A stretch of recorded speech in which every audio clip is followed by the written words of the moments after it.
ఊర్లో పెళ్ళికి కుక్కల హడావిడి అనేసి అంటారు. అది అయిపోయిన తర్వాత సొమ్మొక్కడిది సోకొక్కడిది అనేసి అంటారు కదా! ఎగ్జాక్ట్‌గా ఈరోజు భద్రాద్రి గారి ఫ్యామిలీ అయితే అదే విధంగా అయితే బిహేవ్ చేశారని నాకైతే అనిపించింది. అక్కడ రామరాజు గారింట్లో పెళ్లి బాజాలు అంటే మాటల తూటాల్లాగా వచ్చి ఆ డ్రమ్స్‌లో నుంచి సౌండ్ ఎలాగైతే వస్తుందో అంత పెద్ద యుద్ధం అయితే జరుగుతా ఉంటే కనీసం మనకు ఒకసారి కూడా చూపియలేదు. వాళ్ళు పైనుంచి ఆ సౌండ్స్ ఇన్నట్టు గానీ, శబ్దాలు వస్తా ఉన్నట్టు గానీ మనకు చూపియలేదు. కానీ ఇక్కడొచ్చి ఓన్ హడావిడైతే చేసేస్తా ఉంటారు. అంటే ఆ డోలు బాజాలు వింటే ఏమవుతాయి కుక్కలు, అబ్బా! ఈరోజు మనకు ఫుల్ మీల్స్ రా! ఆ ప్లేట్‌లో మిగిలిన అన్నమంతా మనకే అనేసి కుక్కలు ఎలాగైతే ఎంజాయ్ చేస్తాయో, అదే విధంగా భద్రావతి ఫ్యామిలీ వాళ్ళైతే టపాసులు కాల్చుకొని పండగ చేసుకున్నారసలు. అసలు భద్రావతి గారు మీరు పెద్ద విలన్ కదా! మీరు రామరాజుని ఎలాగైనా సరే తొక్కేయాలనేసి 25 సంవత్సరాల నుంచి మీరు ట్రై చేస్తా ఉంటారు. ఒక్కసారన్నా మీరు సక్సెస్ అయ్యారా? కనీసం మీరు ఒక్కసారన్నా సరే రామరాజు సొక్కాయి పట్టుకొని చింపేశారా? అదొకటి మన వల్లి డైలాగ్ తప్పించి మీరు ఏమి చేశారు చెప్పండి?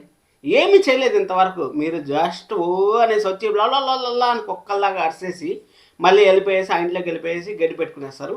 ఆ ఇంటికి ఎందుకు బాడీకి కడతా ఉంటారో కూడా నాకైతే తెలియదు ప్రొడక్షన్ అసలు. వాళ్ళని ఏదన్నా ఒక చెట్టు కింద పెడితే ఇప్పుడు మన వల్లి వాళ్ళ అమ్మాలన్నా సరే ఆ ప్యాలెస్లో పెడితే ఏదైనా ఒక వాల్యూ ఉంటుంది. ఎందుకంటే వాళ్ళు చేయడం వల్లనే కదా ఈరోజు రామరాజు ఫ్యామిలీ ఇబ్బందులు పడతా ఉంది. మొత్తానికైతే రామరాజు గారి ఫ్యామిలీ అయితే ముక్కలైంది.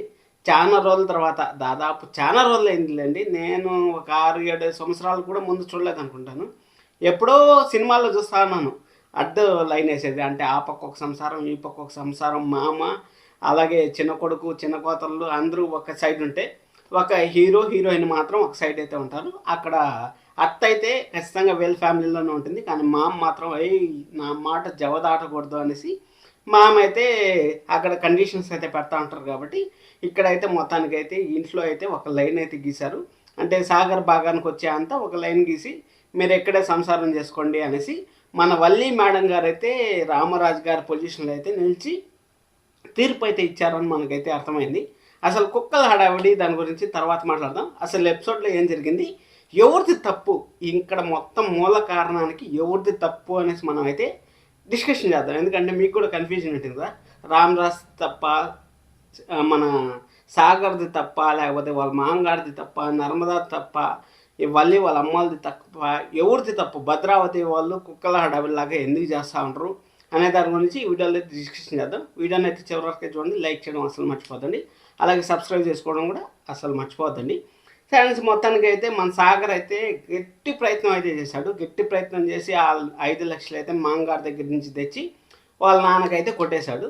ఇక్కడ ఎక్కడ మొదలైంది ఈ ప్రాబ్లం అనేసి మనం అనుకున్నట్టయితే, మొదలైన ప్రాబ్లం వచ్చి సాగర్ ఊరికే ఉంటే ఏదో ఒక పని చేసుకుంటా ఉన్నాడు కదా, ఏదో లంచం తీసుకున్నాడు, ఏదో ఒకటి చేసుకుంటా ఉన్నాడు. పొయ్యి కెలికి అంటే నిద్రపోతున్న దున్నపోతున్న లేపి తన్నించుకోవడం అంటారు చూడండి, ఆ విధంగా అక్కడ గొడుగు పట్టుకొని గొడుగు కావాలా అనేసి పెద్ద పెద్ద మాటలు అయితే మాట్లాడి కొంచెం ఓవర్ యాక్షన్ అయితే మన రామరాజు గారు అయితే చేశారు. ఆ ఓవర్ యాక్షన్కి మామకి మండింది, అలాగే అల్లుడికి మండింది. అక్కడ సాగర్కి మండింది, అలాగే వాళ్ళ మామకి మండింది.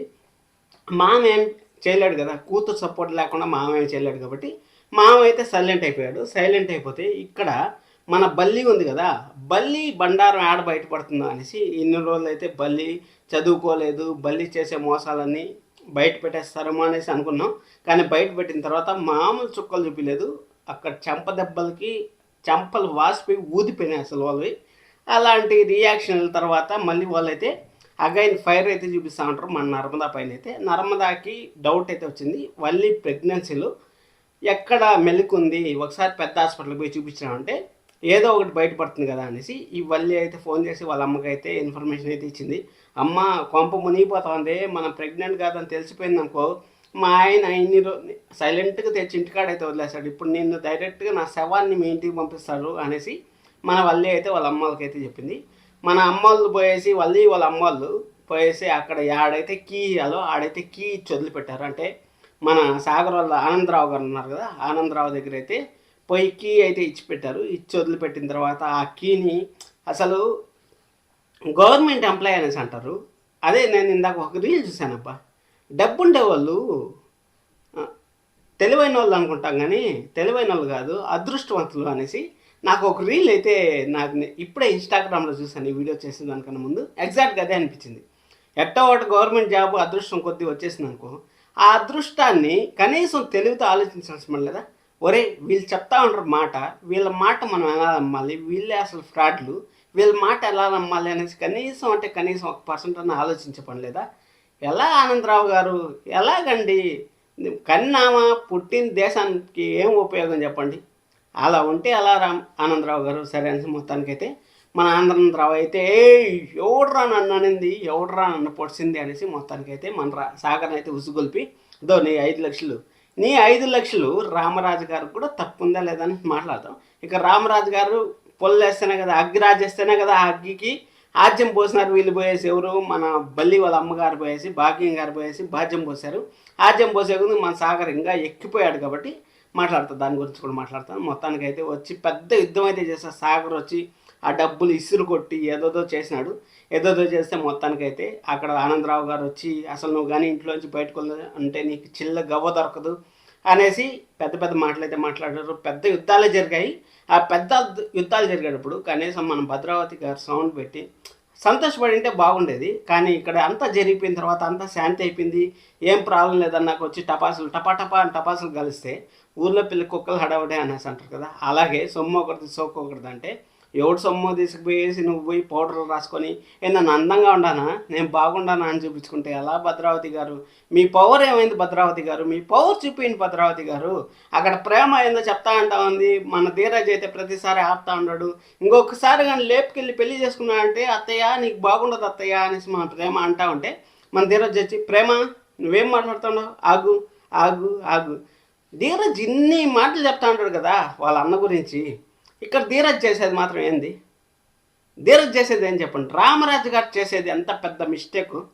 రామరాజు గారు ధీరజ్ని నువ్వు నీ భార్య ఇంట్లో ఉండాలంటే 10,000 రూపాయలు కట్టి ఇంట్లో ఉండండి, మీరు తినే తిండికి 10,000 రూపాయలు కట్టండి అంటే ఎవరన్నా సరే, ఏ తండ్రి అన్నా సరే బిడ్డను ఆ విధంగా ఆడతారా? రామరాజు గారు వాళ్ళు భద్రావతి గారు వాళ్ళు చెప్పిండేది కూడా నిజమే. నీ ఆస్తి నీ ఏమేమి చూసుకొని ఎగిరెగిరి పడతా ఉండవు, ఆ ఎగిరెగిరి పడ్డానికి కారణం అయితే నీ బిడ్డలైతే నిన్నే తలదంతారనేసి. ఖచ్చితంగా ఇక్కడ రామరాజు గారు తప్పు చేయడం వల్లనే తన బిడ్డలు కూడా తప్పు అయితే చేస్తూ ఉంటారు. డెఫినెట్గా ఇది మాత్రం 1000% రైట్. రామరాజు గారు సరేలే మీకేం కావాలి చెప్పండి నేను చేస్తాను అనేసి అంటే, గవర్నమెంట్ జాబా సరిపో, నువ్వు గవర్నమెంట్ జాబ్ చేయాలన్నావు చేసుకోబో, నేను ఎట్లా ఒకటి చూసుకుంటాను. ఒకవేళ ఆ మిల్లు కాకపోతే ఎవరికొకరు పెద్దోడికి అప్పచెప్తాను, లేకపోతే ఇంకొకరికన్నా అప్పచెప్తాను అనేసి రామరాజు గారు కూడా అగ్రీ చేసింటే బాగుండేది. అగ్రి చేయకుండా పోయేసి అగ్గి కాజ్యం పోసేసి వచ్చి ఈరోజు నా కొడుకు నన్ను మెడబట్టి తోసేసినాడు గెంటేసినాడు అంటే అది మీది కూడా ఉంది రామరాజు గారు తప్పు. మీరు సక్రమంగా విత్తు మంచిది అయితే చెట్టు మంచిది అవుతుంది అంటారు కదా, అదేవిధంగా ఇక్కడ సాగర్ చేసిన దాంట్లో తప్పు ఉంది, నేను తప్పలేదు అనట్లేదు, ఆ విధంగా చేయడం తప్పే. కానీ రామరాజు గారే దీనికి మూల కారణం అయితే అయ్యారు కదా. ఆ మూల కారణానికి విత్తు ఒకటి వచ్చింది, చెట్టు ఒకటి వస్తుందా? విత్తుకే ఇప్పుడు ఒక చెట్టు వేసాం అనుకోండి, ఆ చెట్టు ఏదైతే విత్తనం వేసినామో అదే చెట్టు కదా వస్తుంది. అదేవిధంగా రామరాజు గారు నేను పొట్టేసాను, నేను చింపేశాను అనుకుని మొత్తానికైతే అయింది. అయిన తర్వాత మనం వేదవతి గారు అయితే కలెక్ట్ చేసుకొని ఇక్కడ ఆస్తిని మొక్కలు చేయడానికి కుదరదు. మొక్కలు చేసిండేది ఒక అమ్మాయి అయితే ఉంది. ఆ అమ్మాయి పెళ్ళైన మరుక్షణమే మీ ఆస్తిని అంతా మీకు మొక్కలు చేసి మీ ఇష్టం వచ్చినట్టు చేసుకోండి అనేసి మన వేదవతి గారు అయితే అక్కడ కలెక్ట్ చేసుకొని అయితే చెప్పారు. బాగా అనిపించింది. అది అయిపోయిన తర్వాత మన వల్లి అయితే పెద్ద డెసిషన్ అయితే తీసుకుంది. అంటే మీరు ఒక లైన్ వేస్తాను ఆ లైన్లో ఉండండి అనేసి. ఆ లైన్లో ఉండండి అన్నప్పుడు మన భాగ్యం గారు అయితే చాలా ఫీల్ అయ్యారు. ఎందుకంటే అక్కడ నర్మదా ఇంట్లోంచి బయటకు వెళ్ళిపోయింటే మన వల్లి చాలా హ్యాపీగా ఫీల్ అయింది. ఇంకా కింగ్ వల్లి, ఎందుకంటే మాంగారు ఏ కోడలు భజన చేస్తా ఉంటే భజన భజన భజన అనుకుంటా ఉంటారు కాబట్టి ఇంక పెద్ద కొడుకు నోరు తెరిచి మాట్లాడు, ఇంక ఇంట్లో వాళ్ళు ఆ జరిగిండే చెప్పరు. మన ధీరజ్ పాటికి ధీరజ్ ఉంటాడు కాబట్టి అక్కడ వల్లిదే రాజ్యం ఏంటి అయ్యిండేది. నర్మదాన్ని పంపించేసింటే అక్కడ అక్కడ లైన్ గీసి మీరు ఇంట్లోనే ఉన్నంటే మాంగారు ఇంట్లో ఉన్నని చెప్పే వాళ్ళు అక్కడ ఉంటారు.